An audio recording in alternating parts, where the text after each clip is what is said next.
India বিদ্বেষ নাকি Indian cricket, কিছু বিষয় ক্লিয়ার করা দরকার। কিছুদিন আগে ইন্ডিয়া বনাম অস্ট্রেলিয়া খেলার পর থেকে ফেসবুক খুবই গরম।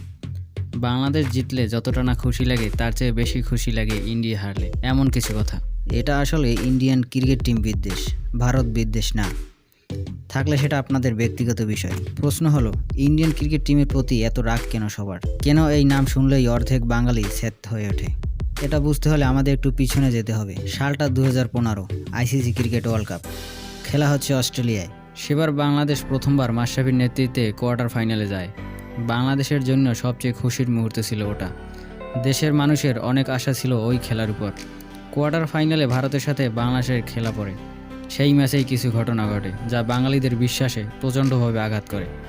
যারা যারা খেলাটা লাইভে দেখেছে সবাই শকড হয়ে যায়। ভারত প্রথমে ব্যাটিংয়ে নামে। খেলার মাঝে রুবেল হোসেন একটা ফুল টস বল করে রোহিত শর্মাকে।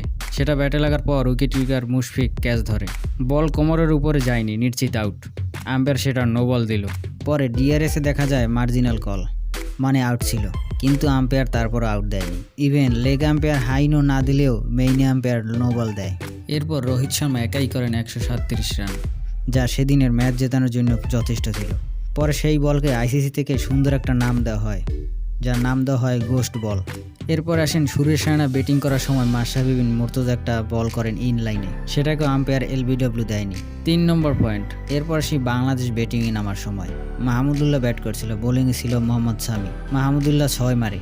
শেখর ধাওয়ান সেই বলটাকে ঠিক বাউন্ডারি লাইনের সাথে পা ঘেঁষে আটকায়।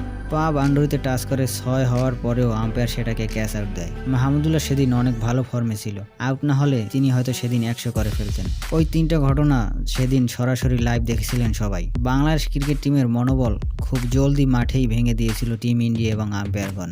সেদিনের খেলাটা ফিক্সিং ছিল কিনা সেই বিতর্কে যাওয়ার ইচ্ছে নেই এখন। তবে সেদিন আম্পায়ারগণ ভারতীয় ক্রিকেট টিমের প্রতি প্রচণ্ড বায়াস ছিল। ইভেন এখনও ইন্ডিয়ান টিম মানেই আম্পায়ার বায়াস।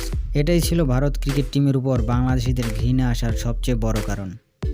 সেদিনের খেলার পর থেকেই ইন্ডিয়ান টিম সাপোর্ট প্রশ্নে বাঙালিদের সব হিসাব নিকাশ পাল্টে যেতে থাকে। শুধু তাই না, আরও কিছু সিলি ঘটনা আগুনে ঘি ঢালার মতন কাজ করে। তখন কেবল ফেসবুকে মিম কালচার শুরু, ধীরে ধীরে ফেমাস হচ্ছে মিম। ইন্ডিয়ান কিছু বড় বড় পেজ থেকে বাংলাদেশ বনাম ভারত ম্যাচকে কুকুর বনাম বাঘের দৌড়ের সাথে তুলনা করেন অনেকেই এবং জঘন্য ভাষায় নেগেটিভিটি ছড়ান। ইন্ডিয়ান জনপ্রিয় ইউটিউবার টেকনিক্যাল গুরুজিও লাইভে এসে বাঘের পুতুল পুড়িয়ে ঠাট্টা করেছিলেন সেদিন। এসব কারণেই হয়তো ইন্ডিয়ান ক্রিকেট টিমকে বাঙালির ঘৃণা করার কারণ, আর কিছুই না। তাছাড়া নর্মাল ভারতীয়দের প্রতি কোনো নিষেধাজ্ঞা নেই, থাকলে সেটা তাদের ব্যক্তিগত বিষয়, কারণ উপেক্ষা করা সম্ভব নয় এদের। ভারতীয় পোশাক, নায়ক, গায়ক, সিনেমা, সংস্কৃতি সবকিছুতেই সবার পছন্দ। শুধু ক্রিকেট টিম প্রশ্নেই একটু নড়েচড়ে বসে সবাই। রাহুল দ্রাবিড়, সৌরভ গাঙ্গুলি, সচিন টেন্ডুলকার, বীরেন্দর সেহবাগ, যুবরাজ সিং, ধোনি, ইউসুফ পাঠান, হরভজন সিং, জহির খান, এদেরকে আমরা চাইলেই ইগনোর করতে পারবো না। ক্রিকেটারদের প্রতি আমাদের কোনো বিদ্বেষ নাই, শুধু তাদের টিমকে সাপোর্ট করতে গেলেই যে আখেরি ঝামেলাটা বাধে।